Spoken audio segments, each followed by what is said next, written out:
So at a time such as this, one is optimistic that Operation Awashe and other such operations around the country, will be on high alert to ensure that security is not breached further than it has. Okay, now there are situations where non-state actors like Civilian Joint Task Force in the north and OPC in the southwest have aided military operations. We've seen that happen a lot. But concerns have been raised about the OPC. What do you think is the place of OPC in the military operations in the southwest? Now, thank you for that. Yes, if you follow the trajectory of OPC very carefully, you will see that it has aided in maintaining peace, relative peace. They have acted as vigilante to tackle armed robbery and other of such crimes. OPC in this instance, it's more political now. They are more interested in what they can leverage on to get from state governments and all of that.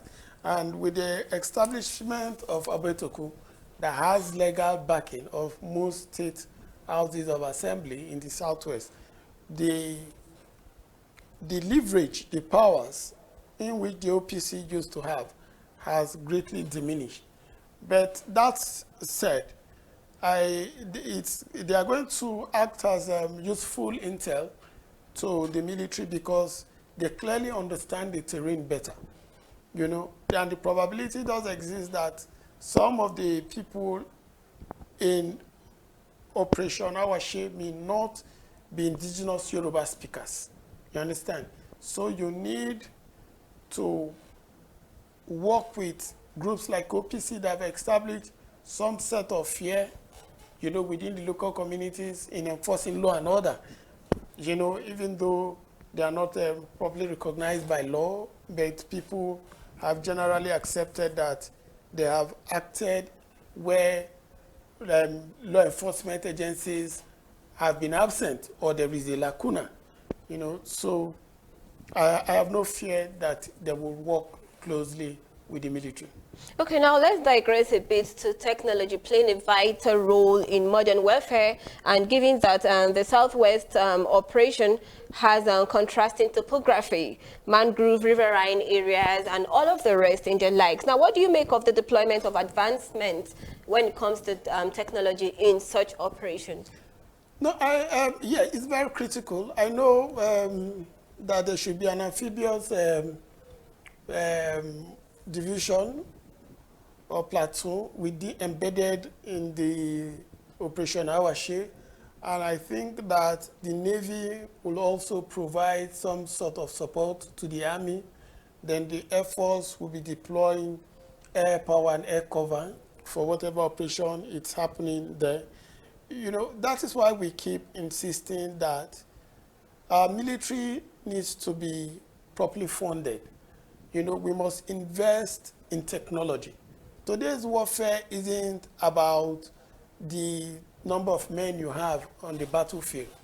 It is about the sort of modern gadgets, gadgets that can aid under any sort of adverse condition, that can aid the issue of troops movement, troops deployment, and even a lifting of troops when there is need.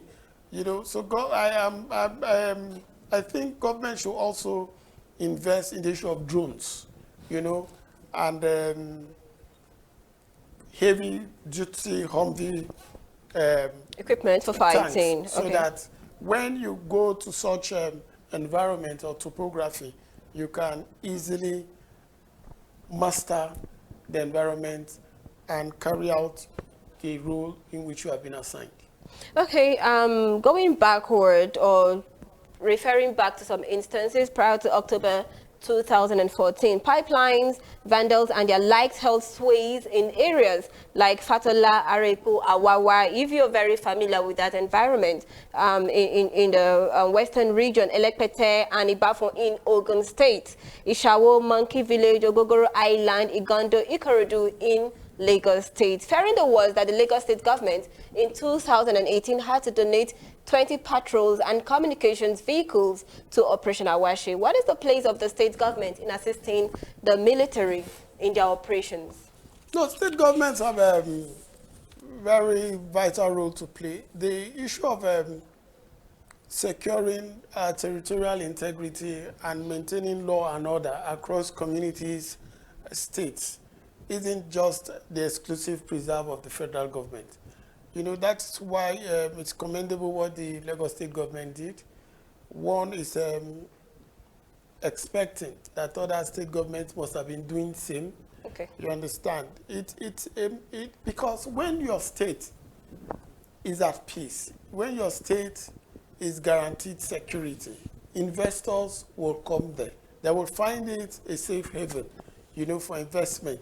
So you also need to support the federal authorities, you know, that's the military in this instance, to ensure that certain basic needs in which the federal government may not be forthcoming speedily because of budget constraints and all of that are provided by the state government. So state governments have a very huge role to play.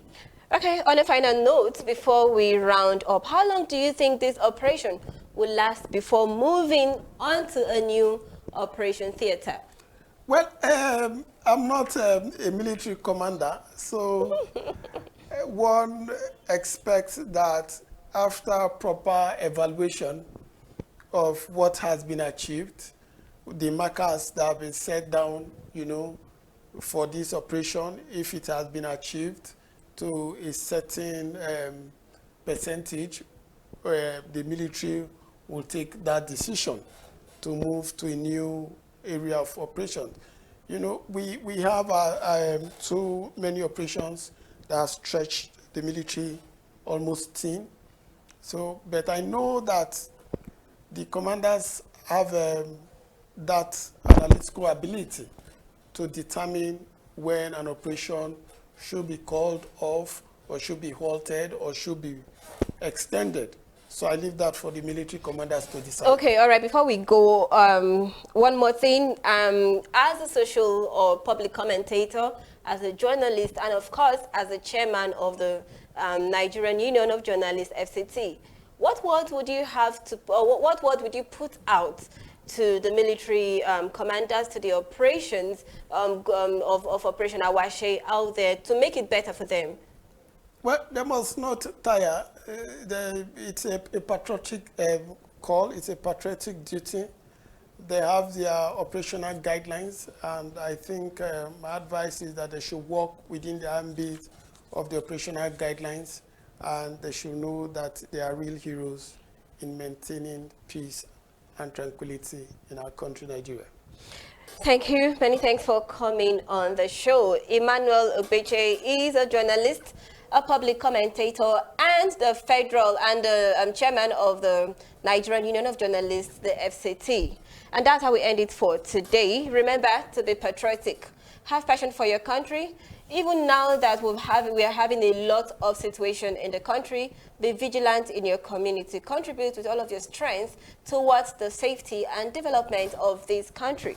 Report those activities that will pose our security challenges to operatives. Provide relevant information to security agencies when they are carrying out their investigation on certain security threatening activities. Advise the people around you to be good citizens of our dear country. Thank you for being part of today's edition. I am Dakore Ekpendu. See you next week. Good show.